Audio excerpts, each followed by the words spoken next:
What's up, rock stars? Coach Betty Rocker here. Welcome to today's strong total body workout. This is a low impact workout, so we will not be doing any jumping, but we are going to up the intensity by using some weighted objects. So I want you to have some assorted weighted objects. It's a full body workout, so upper body, lower body moves.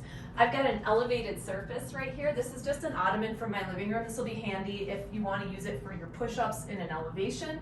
We're also going to be doing a step-up type move, which you can use your elevated surface for. I also have a lower elevated surface, which is also a great option for step-ups if this sort of height feels a little too high to be stepping up onto. So just use whatever you've got. You could use a stair in your house, etc. We're going to get right into this with a set of planks to down dog push-ups. So come to your toes and come into a plank pose, whether you're elevated or down on the mat. We're going to press it back to down dog, come forward, and you're going to give me a push-up. Press it back to down dog, come forward, give me a push-up. So that's the elevated version. If you're down on the mat, you're just doing your regular down dog, coming forward, giving me that push-up. No rushing here. This is our first move of the workout, and I want you to just enjoy it, work on your form, feel that nice stretch through the back of your legs, your back, and your arms as you press it back to down dog. And then just build the heat in your arms and core as you come down into your push-up. Nice work. Give me about 10 more seconds here. You're doing great. No rushing. You got this. Last 5, 4, 3, 2, last 1. Beautiful work, rock star. Awesome job. We're going to move into our first circuit, and we've really nicely warmed up the biceps with those push-ups. So we're going to start with a bicep curl. So go ahead and select some weighted objects that you feel you could work an 8 to 12 rep range. And you've probably heard me describe this before, but what we want is for our bodies to be fatigued by 12 reps. We don't want to be able to really go past 12. And for your first set, 12 would be a good amount to do. Shoulders come back and down in their sockets. We're curling up towards our chest. And these rep ranges just give you an opportunity to calibrate how much resistance is right for you. If you can do a lot more than 12 reps, it would be ideal if you could go a little heavier with your resistance to challenge yourself in that lower rep range. If you can barely do 8 reps, I wouldn't say that's ideal for your first set.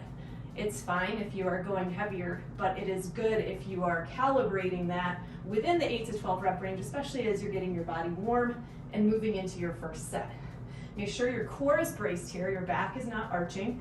And once again, we don't want to round the shoulders forward. We want to keep them nice and aligned in their optimal position to support the rotator cuff. The elbows are going to stay in close to our body as we curl. And you're going to get close to the top of your rep range where you feel like you can't do any more. And when you get there, go ahead and set your weighted objects off to the side. You won't do the same exact number of reps as me probably, and that's normal when we're calibrating the right amount of weight for ourselves within a rep range. And take a quick breather when you're done. Have some water, maybe some aminos if that's what you're using for your workouts. And we'll take a quick breather and set up for our second move. I wanted to add in a fun posterior chain move for you today. So we're gonna do some back pull rows. And this is one you may have seen before, but it's one of my favorites. It's a bird dog option. So we're gonna start out by placing a weighted object down, and you wanna be, again, in that 8 to 12 rep range, but it's a single side back pull row. So you might wanna play around with different amounts. I like to start by placing a soft fist down below my shoulder, coming into tabletop. And to start with, I'll just draw that weight up and back a couple of times. And once I'm stable here, I'm going to straighten my right leg out behind me, keeping the toe touching down as I row up and back. And if you feel stable here, you can float that leg up behind you. You can play around with tapping it down and floating it up. Find your stable point. What you don't want is for your pelvis to rotate open. You want to stay nice and stable through your core. This becomes a core strengthening move as well as a back strengthening move, and it's also activating your erector spinae muscles, which are the muscles that run up and down your spine and help support and stabilize you. Counter rotation muscles are also kicking in here in your obliques, helping you stay in this balanced position, whether you're working between tapping the toe down or holding the leg up. When you get to the top of your rep range on that first side, that's when you're struggling to go anymore. You'll switch to the other side and take the same variation that you did on the other side. So if you're floating that leg or tapping the foot down and lifting it, take that same variation. Same number of reps, and you're calibrating with your weight amount. So you might be like, oh, actually I was able to do more like 14 reps that first set. Maybe I'll try going a little heavier in my next set. Go to your fatigue point. I know I want you to be in that 8 to 12 rep range, but we don't always just figure that out automatically. Sometimes we have to do the move to see where we're at. Great job. When you get to the top of your rep range, set your weighted objects aside, and we'll go back into our second set of biceps curls. Now, you already did one set. You figured out where you were at in the rep range, and if you were well beyond that and you don't have a ton of great options, you can do eccentric curls where you go slower on the way down this set to fatigue your muscles faster with lighter weights. Or alternatively, you can just do more reps until you get to fatigue. It'll take a little longer, but the point is, resistance training, we want to challenge the muscle and stimulate a response. And that's really helpful to have those rep ranges for yourself so that you can sort of calibrate and see over time what feels right. When you're ready, we're going to keep those elbows in close to our body and curl up and lower down, staying nice and stable through our core, nice flat back. Keep breathing. Great job. Remember, you have the option to slowly lower the weights in the eccentric variation if your weights are a little light and you're not able to be in that rep range. Just doing one of those was very challenging. Great job, Rockstar. Come on, you got this.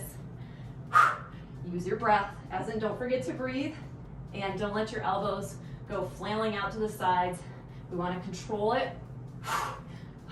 When you get to the top of your rep range, you can bend your knees to safely set your weighted objects down. You want to fatigue the muscles, so listen to your body. Heart rate goes up when we're resistance training, regardless of jumping or explosive cardio. So I love having this in the mix. Catch your breath. Are you ready? We're going to move on to our second set of bird dog rows. This is a great opportunity also to calibrate. So how many reps were you able to do in your last set? Did the weight challenge you enough? Do you want to go a little heavier, a little lighter? Do you want to play around more with that leg lift? When you're ready, get into position, placing your weighted object down in front of one hand. The other hand is in a soft fist to support you. We're in a nice, strong tabletop position. We're going to keep the knee down on the arm that's going to row, lifting it up and back. Option to float the back leg on the opposite side while maintaining a flat back, flat pelvis, not rotating. Try not to look up or down with your head. You want to have a nice, stable, and neutral neck and head in alignment with your spine. Great work. Just adding a little bonus challenge to that row. Targeting the muscles in between the shoulder blades, really helpful for posture and alignment, and to counterbalance things like push-ups and, of course, bicep curls. When you get to the top of your rep range on that first side, you're going to switch to the other side. You might start before me or after me. It's all good. Listen to your body. Count your reps. Even it out on this opposite side when you get there. Remembering to stay stable through that stationary leg. You got this. So strong. Hang in there. Working a lot of muscles here. Really great posture and stability move. When you're at the top of the rep range that takes you to fatigue, you can set your weighted objects off to the side. And we'll move into our final set of that first circuit. Great work.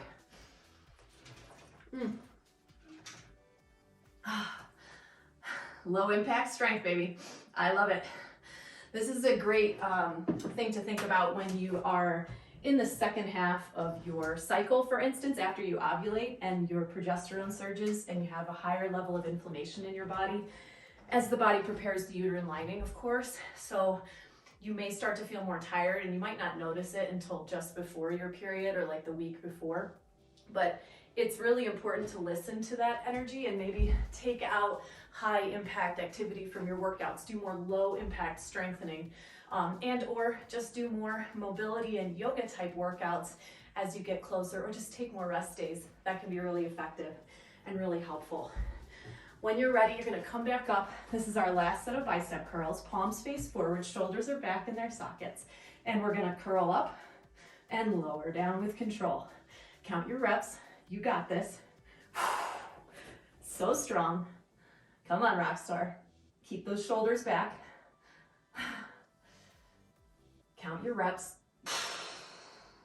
Use your breath. Don't arch your back. Great job.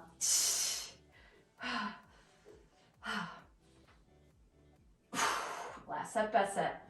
You got this. When you get to the top of your rep range, you're going to set your weighted objects off to the side, bending the knees to safely put them down. Quick breather, and we'll move into our final set of bird dog rows.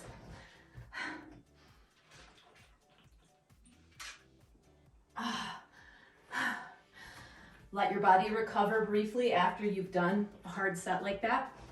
That will help you give more output in your next move that you do. This is also why rest and recovery days are important when we're training. You want to either vary the intensity of the workouts that you're doing, or take recovery days, which becomes really essential in peri and post-menopause as our levels of estrogen and progesterone and testosterone start to drop off. We just have less resilience to the ability to build muscle and the ability to recover. So what you can do is make your workouts really challenging and then back off and take recovery days, sort of creating this push-pull effect that gives your body time to repair from the inflammatory effect of a workout. And then you combine that with upping your protein intake and you will see awesome results.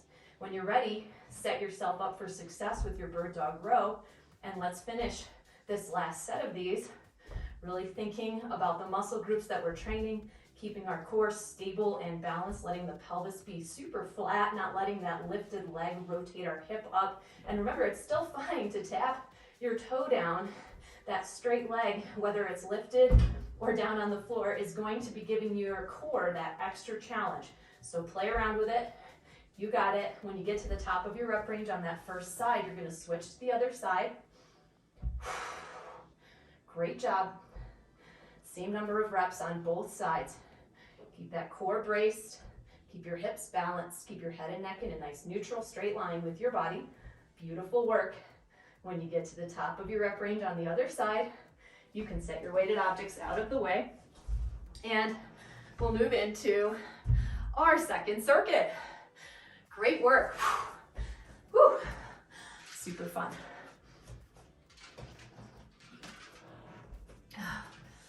All right, circuit 2, we're working our lower body, and we're also going to get in a few more of those planks to down dog push-ups, which I just love. So our first move is a pulsed squat. Now the pulsed squat is a fun one, especially if you're training from home and you don't have tons of heavy equipment available.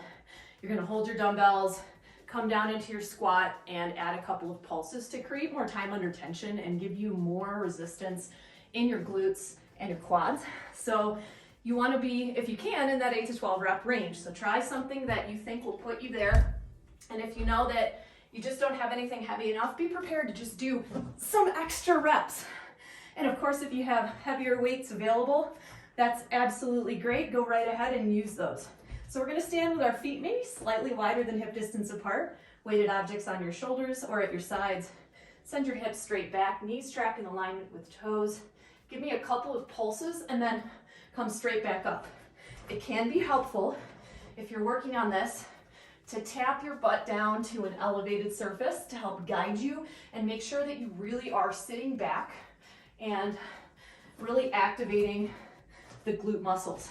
Some people have a tendency to bend farther forward, and it really depends on your body mechanics and your height, how far forward you will bend to accommodate your squats. Some bending forward is normal, as you can see, but the key here is keeping the back straight in a nice straight line. We're not arching the back.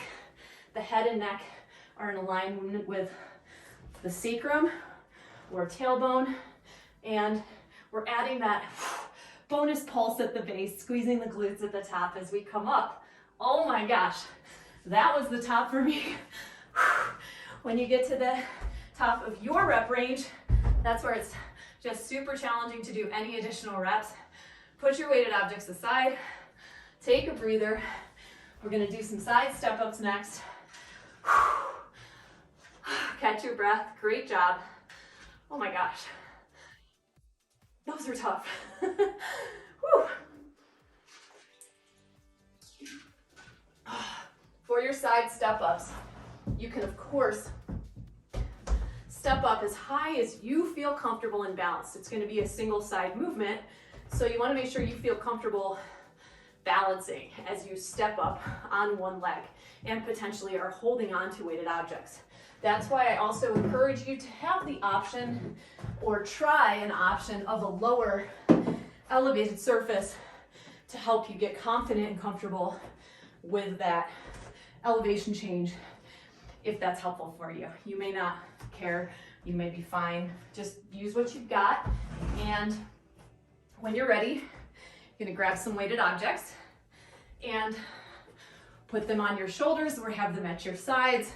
We're gonna start by stepping up with the right leg, balancing through that right foot as we step, and then lower down. Now, as we step up, the knee tracks in alignment with the toe. We use our breath and feel that squeeze and work happening in the glutes. Beautiful job. So strong. Count your reps. When you get to the top of where you are comfortable going and you're fatiguing and maybe not able to hold your balance as well, you can switch to the other side and step it up on the other side. You got this. Nice strong form.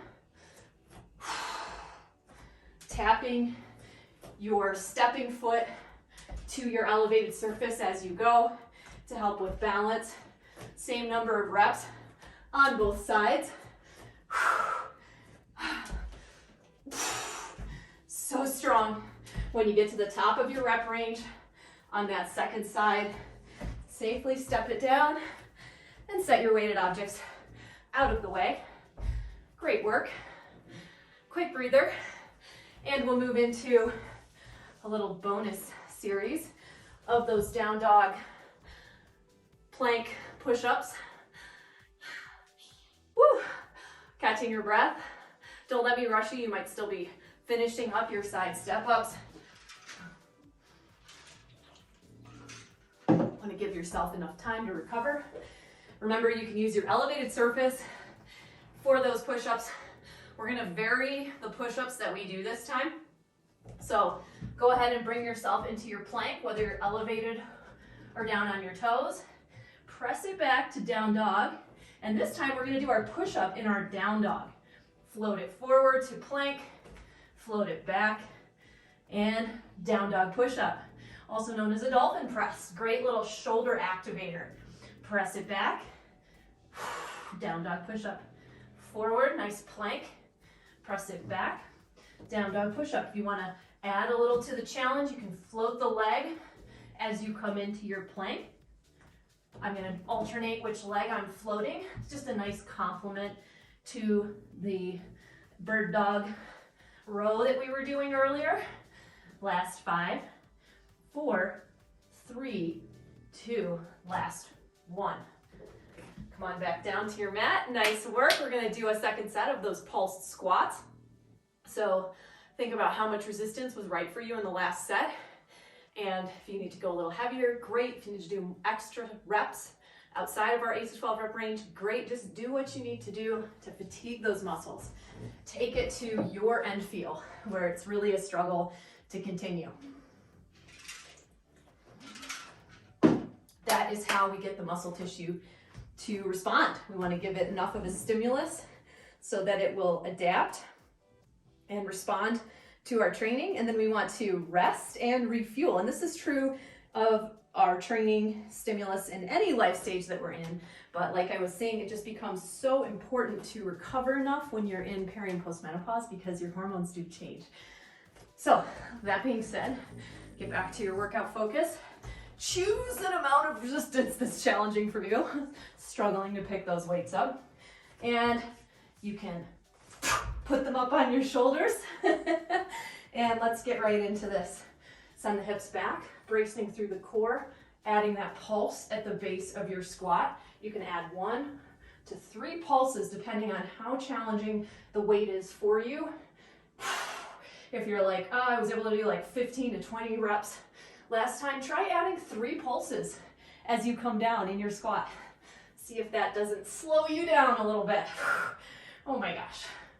Brace that core as you come down. Think about blueberry spine and your squat form so you don't have any arching in your back. Great job. Squeeze your glutes at the top. Remember, you can tap your butt down to your couch or a bench to align your form. And when you get to the top of your rep range, set your weighted objects off to the side. Great work. Oh my gosh. Awesome job.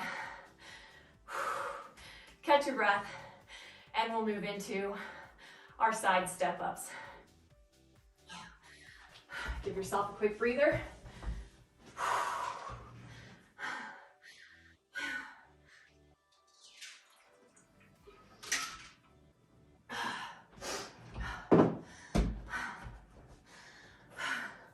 Think about what the right amount of resistance might be for you for this second set. Maybe it's a little more than last time, maybe it's a little less. Maybe you want to play around with how high your elevated surface is. Be my guest, this is your workout. You're doing awesome. Round 2, get ready. Get those weighted objects up. Here we go.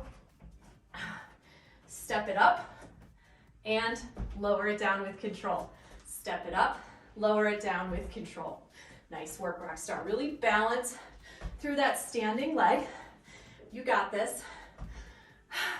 Don't forget to breathe. So strong. Make sure that knee is tracking in alignment with the working leg and foot. Great work. Pay attention to your joints. Another thing that can be helpful as we go through time is just spending a little extra time warming up and cooling down around our workouts. Might be something you haven't thought about much in the past, but if you're starting to notice, hey, I'm feeling a little more sore lately, or you're just feeling like, you know, your joints need a little bit more support, I really, really encourage you to do just a quick warm up prior to your training session, and then a quick cool down afterwards. Very, very helpful. Because we lose our collagen and elastin as we age, so our joints may need just a little bit more support to warm them up and get them ready to relax and rest after our workout. Can be really helpful. When you get to the top of your rep range on that second side, you can go ahead, set your weighted objects down safely, and we're going to come into our second set of those planks to down dog push-ups. Catch your breath. Remember, you can use your elevated surface for those. Again, no problem. Go ahead and set yourself up into tabletop, and we'll lift our hips up high, coming into our down dog push-up. Forward to plank, option to float the leg. Back to that down dog push-up. Come forward, floating the leg as you like. Push up. We're not here for long.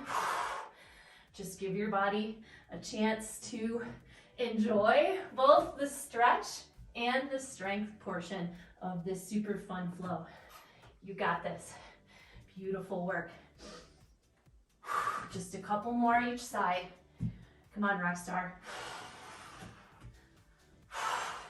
Nice, strong plank position, flat back.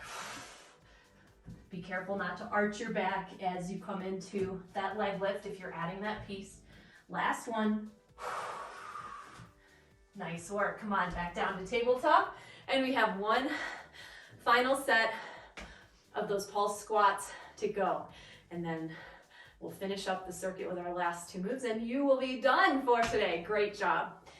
All right, go ahead and calibrate for the last time how much resistance is right for you for those pulse squats. And let's go ahead and grab that equipment. Get it on your shoulders or at your sides, coming into your squat position with your feet slightly wider than hips distance. Not too wide, it's a regular squat, not a sumo squat. Send the hips straight back, knees track in alignment with toes. We add that little pulse and we come straight back up. Back stays straight. Nice work. Core stays braced. If you're working on your squat form, remember, it's really helpful to tap your butt down to an elevated surface. It's natural for your toes to duck out slightly when you're squatting. They shouldn't always have to feel perfectly parallel. It's totally normal for them not to be. When you get to the top of your rep range on this last set, you're going to set your weighted objects down safely with control. Don't let me rush you. I'm feeling it. Awesome job. Go to your end field, your rep range. Woo, this is your workout. You may want to add a little stretching during your workout if you feel like you need it.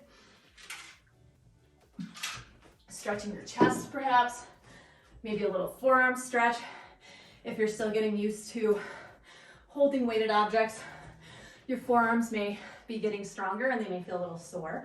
So you might want to work on stretching your fingers back a little bit in between your sets. Can feel really good. And also just remember that your posture from your rotator cuff alignment really translates down into your elbows and wrists. So you want to really work on that back strengthening piece throughout your entire training. And I hope you're training with me regularly because we are always focusing on posterior chain training and balancing that out with our front body so that we don't end up rounded forward and imbalanced from all the things we do in our daily lives. Side step ups, last set, best set. Grab your weighted objects. Go ahead and put them on your shoulders or leave them at your sides. And we're gonna do that step to the side and then lowering it down with control. Feel free, like I am, to tap your foot to your elevated surface each time you come up to help balance and stabilize you. Great work. You're so close to the end. You're going great. Come on, rock star. Your weights can be at your sides or on your shoulders. It's all good. Count your reps. Keep your weight upright and back. Core is braced. When you get to the top of your rep range, on that first leg, you can go ahead and switch to the other side. Strong body, strong mind. All or something. This is the way to win. Great work. Listen to your body. Up and down. Keep breathing. Even out your reps. Keep your body upright. Don't let your chest lean forward at all. I know this movie's really tough, but when you get to the top of this one, on this side, you're done with it for today. Be sure you set your weighted objects down safely with control and join me down on the mat when you're ready for your last set of plank and down dog push-ups. Quick breather. Let your heart rate come down a bit.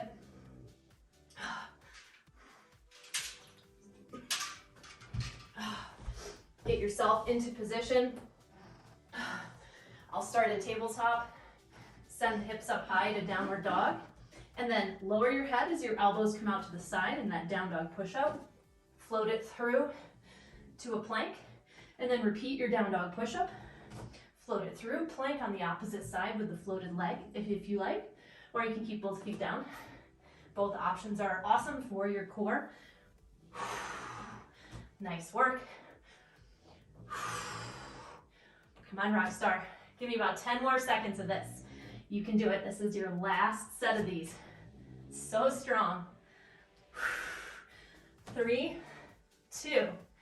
Last one. Finish where you are. Even it out. Amazing work. Thank you so much for joining me for today's workout. I loved having you with me, and if you're in Rock Your Life, you can find today's quick cool down stretch that I created just for you right below this video. And if you're not in Rock Your Life, do some stretching, please. And remember what we talked about today, about all of the different changes that your body goes through when you're either training with your cycle or if you're in peri or postmenopause. And know that I have all of the support and customized programming available for you inside of Rock Your Life, my online home workout studio and women's fitness community, where I can offer you personalized support. There's nutrition guidance. There are all 4 pillars of health, because I'm all about that 4 pillars of health, holistic fitness lifestyle, and I want you to see the best results in your body, and you deserve to have this really important information about your female body as you go through time, so that you can train optimally, not burn yourself out, and really see and experience better strength, mobility, and happiness with yourself as you go through time, because I think that mindset piece is so essential to how we live and how we feel as we go through our lives. So I invite you to take a 30-day trial to Rock Your Life. And as always, I'm Betty Rocker. You are so awesome, blossom, and amazing. Thanks for joining me. See you again real soon. Bye for now.